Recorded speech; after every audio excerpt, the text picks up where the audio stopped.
No.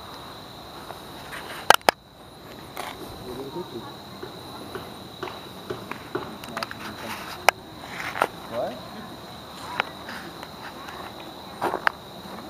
What you want to watch?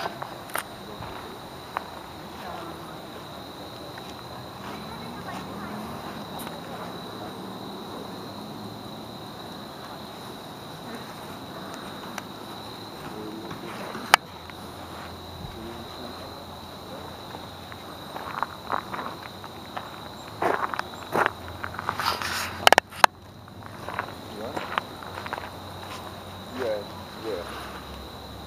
Which one?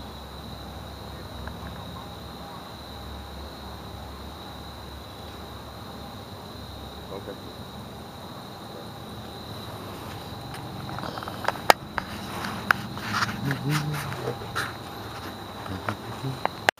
Hey guys, Milrick77 here.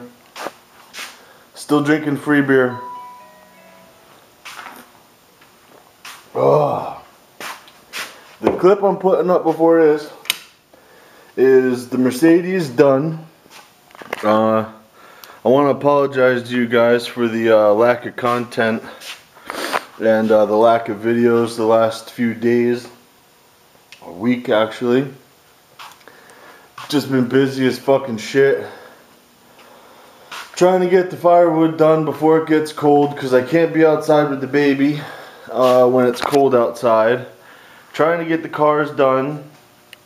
Trying to get this, that, and the other thing done. Just been really hectic and busy, and I apologize for the lack of videos and the lack of content in my videos. I also want to apologize for not making videos that I said I was going to make. I know I said I was going to make an answering questions video,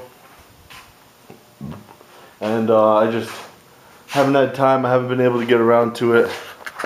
But tonight I'm going to answer at least 3 questions that stick out in my head that I remember. You guys might have to re-ask me the questions because it's too overwhelming. I can't remember, and I should just answer them when they get asked. I'm sorry, I really apologize about it. And it's hard to go back into YouTube and figure out who asked what and what. It takes too much time. First things first though, Mr. Tommy Shoe, you asked me a question quite some time ago about the Binks M1G and how I set it up to spray and whatnot. Tell you the truth, I never counted turns or anything like that. Really seriously, when I set up my Binks gun, I think they're still thinner in this thing. Yeah.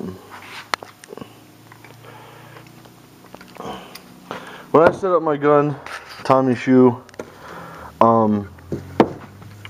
okay, when I spray my base, I usually have the knob turned in to where it's just about even with the threads.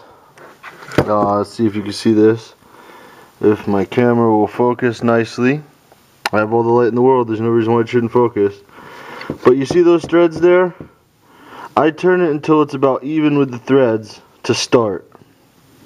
And then I go around and I spray on things. I spray in the air and I look at it. As you can see, I spray on my fan, clear coat, base coat, primer, everything. I spray on the walls. I spray all over the place. I spray on my insulation of my windows. I spray on the walls. I spray on the walls over there. I spray on the door, all over the fucking place. I spray on the insulation over here. I just spray in the air and on things to see what my pattern's looking like to make sure it is where I want it. I almost always have the pattern all the way open or not even a 1/16 of a turn in. That's almost always open unless I'm going for a really fine little part and then I fucking crank her in. But my base is usually I start with the cap level with the threads, and then I open it and or I'll close it depending on whether I want to dry spray or wet spray, how fast.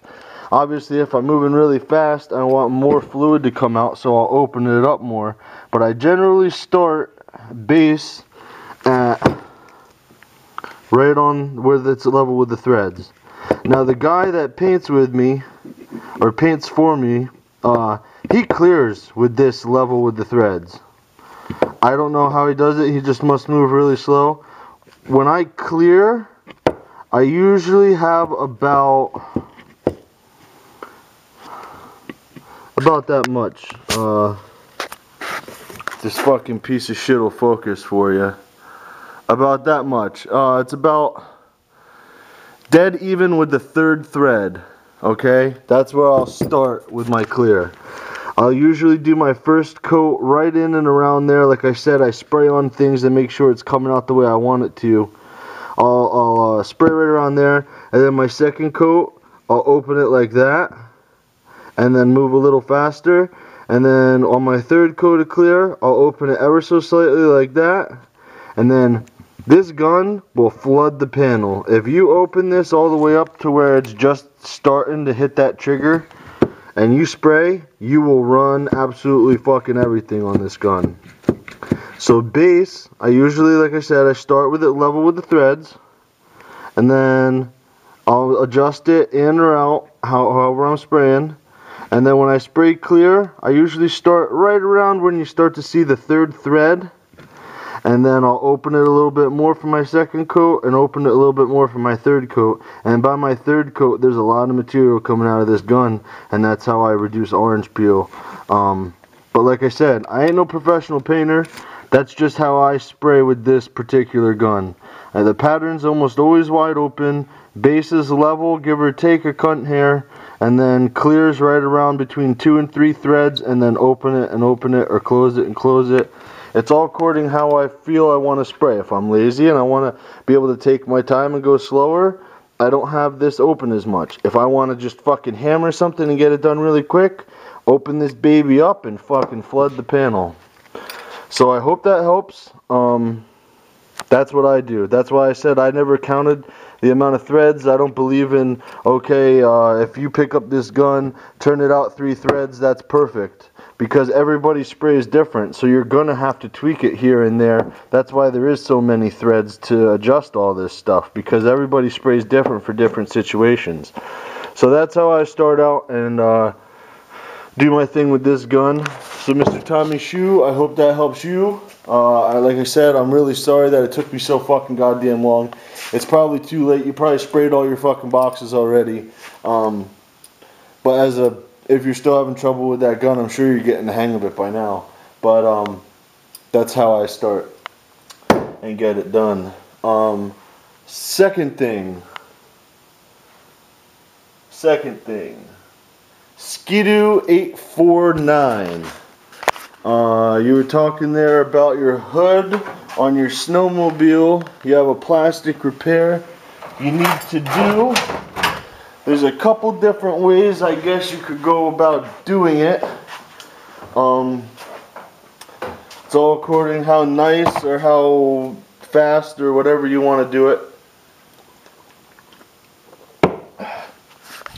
You can go to Harbor Freight and buy yourself one of these. I think they're right around $13 to $15. They're really shitty. It'll be great for a couple repairs, but it's gonna break. I'll tell you right now, this iron head on the end of the soldering iron, you gotta push on it to melt the plastic, and it bends. And every time you bend it back and bend it back and bend it back and bend it back, it'll snap off. But it may work for you if you're just doing that 1 or 2 repairs. What I would do there is it comes with everything you need. You don't even need this really. You could just do the hot knife trick like HPR does. I don't know if his videos are up. He might have deleted his videos again. I don't remember. I think he did delete his videos. I don't know. I'm giving up on him, I guess. If there's videos, I'll watch them. If not, I ain't looking for him no more, because you never know what's going to happen with him. But it comes with metal mesh. If you have an old screen door with metal screen laying around, cut yourself a piece of that. Say, I don't know, we'll just rip this here if we can. Say this is your crack right here. Okay, this is your crack.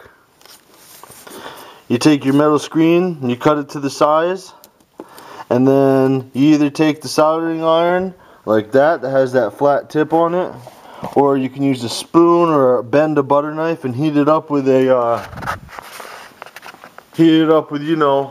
propane bottle blowtorch head, and then push it down on top of the crack and through the screen, and the screen will melt down into the plastic and it'll hold it. It'll hold your crack shut. Now I'm imagining on your snowmobile you don't want to get into the front side and put in filler and paint and everything to make it look like it was never there. You just don't want the crack to get any bigger. So I would suggest taking this screen mesh and melting it down in, whether you use a soldering iron or a bent butter knife or a spoon, heat it up with a torch. You melt it down in, but you need something cool. Like if you grab a wrench or anything, you melt it down in, okay? Melt it down in like this with whatever you're doing, and then use something cool to hold the spring down as you remove the hot thing, because as you remove the hot thing, this is going to want to lift. So you want to hold it there until it cools, and then go all the way around until the plastic's infused itself all inside this screen, and that'll hold your crack shut. Or you could go the poor man style, and you could go with your crack, and you could just drill holes on either side of your crack, and then use zip ties through the holes and zip tie it together. Yeah, you'll see the stitching from the zip ties, but it'll hold your crack together too. Those are two ways you could do it. And if you buy this Harbor Freight kit, it comes with plastic sticks that you can melt down in there.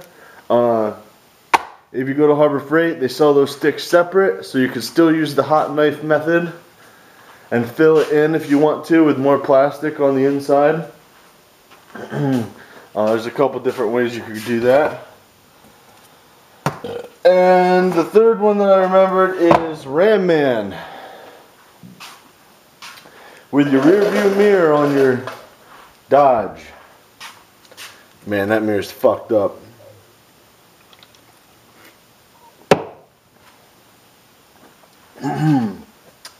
On that mirror, I might be able to fix it and make it look halfway decent, but you are never going to get that 100% perfect. And if you've never fucked with plastic before, I strongly suggest, unless you're really desperate and you don't want to buy a new mirror, that you don't fix that mirror. I mean, you can fuck around with it if you want to, but ultimately, it's never going to look right. You could do things like, if you're going to strip that whole mirror apart where you're missing that little plastic piece, you could probably use masking tape as a backing and then fill it in with epoxy. Rough up that area really good with 50 grit, 80 grit, and fill it all in with epoxy and sand the epoxy smooth. And then SEM or SEM sells spray bomb texture coating. After you fix all the cracks, you can fix cracks with the plastic welder. Most of the sticks that come with a plastic welder are for soft plastic. Here's my plastic welder. Most of the sticks that come with a plastic welder are for soft, bendable, flexible plastic. That mirror is a rigid plastic. I mean, they do have other sticks of plastic that you could use. Like the white ones are for hard plastic, like headlight bezels and stuff like that. The clear one is for like the yellow Ford plastic bumpers and stuff like that. I thought I had some gray ones, but I must not. I think the gray ones is what you're going to want to use if you can even find them. Harbor Freight sells a little stick, but yeah, you might be able to fill that where that chunk is missing. You might be able to use like masking tape as a back, or fill it in with epoxy and sand her smooth. Hit her with some of that SEM texture coating, but you would have to do both mirrors with the texture coating, because that texture coating is never going to match the original texture that was on your mirrors. So you're going to have to do both mirrors if you want both of them to match. Fill her in with epoxy, sand her smooth, weld your cracks up, sand them fuckers smooth, hit it with some of that SEM texture coating, and then hit it with trim black, and it might be alright. Like I said, you're gonna have to take your time with it. If you've never fucked with plastic repair before, I really wouldn't suggest even trying to fix that mirror. You're just asking for trouble. I know those mirrors are fucking expensive as shit. Maybe you could find a used one on eBay or something. You're really asking for a miracle there to fix that one. I know a couple of the other guys in the garage already told you that you probably couldn't fix it. I know I could probably make it look better, but it would never be 100%. That's for damn sure, especially with the texture coating and that whole chunk that's missing. If you had that piece that was missing, that'd be a different story. But yeah. So I hope I answered your three guys' questions. Like I said, if you guys have asked me questions and I haven't answered them, please re-ask. Don't be afraid to PM me. Don't be afraid to leave a comment re-asking the questions. I've just been really busy, and when you get so many questions, you can ask the other guys in the garage. It's hard to keep up with stuff sometimes. You got so much stuff going on. But I just feel like I've been neglecting you guys, and I want to apologize for that. And I know I talked about doing some fucking how-to videos with that book, and I still am I'm going to do that. But you guys have to give me time, because I want to go from A to B, from safety to refinishing to detailing, like the whole fucking 9 yards. So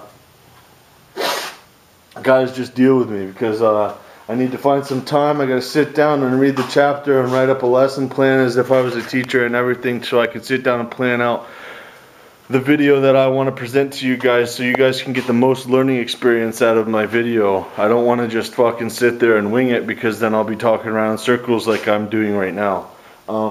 So thank you guys for watching. Thank you for all the positive comments and everything you guys do for me. I really appreciate it. And like I said, re-ask your questions. I will get to them, I promise. And I am going to still do how-to videos. It's just been hectic. But the Mercedes came out great. The guy fucking loved it. Today is Thursday though. It didn't go on Wednesday, and it's not my fault. Yesterday and the day before was just a cloudy ass, rainy, shitty motherfucking day. And the clear was nowhere near hard enough, excuse me, to actually like wet sand and buff and get it to hold a shine.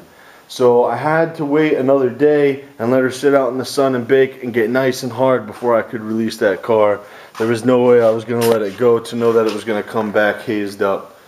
So it's really not my fault, and there's nothing I can do about it. The other thing that set me back, well, it didn't really set me back, but it pissed me off, was I went to the paint store to get flex additive, and they didn't have any Shopline paint flex additive. And the motherfucker's like, oh, I got this stuff. This will work fine in it. And I got this fucking Omni bullshit fucking flex additive, and I put it in my fucking clear. Look at this shit, guys. This shit looks like fucking Fresca grapefruit fucking soda. Look at this shit. There's clear. There's the clear with that fucking flex additive in it. That's some fucking bullshit. And that's how much clear I had to fucking waste. And when I fucking sprayed it out of the gun in the air, it came out like fucking silly string with strings everywhere. I'm so thankful that I sprayed it out in the air before I sprayed it on the fucking panel. That made me fucking sick. I told the fucking paint guy about it, and I started bitching up a storm. He is giving me a whole nother quart of fucking clear, and he's giving me a new bottle of flex additive and not this Omni fucking bullshit. So he knows I'm pissed, and he's replacing the shit. He's making good on it, and that's all I can ask for. It just must have been fucking really old product, and if your product's that fucking old, throw it the fuck away. Don't try to fucking sell it to somebody. That's ridiculous. But I'm gonna go, guys, and I will talk to you later. Like I said, re-ask questions. Thank you for all the comments, and I'm really sorry about the lack of content and the lack of videos for the last week or two. I'll get them in there. So talk to you guys later.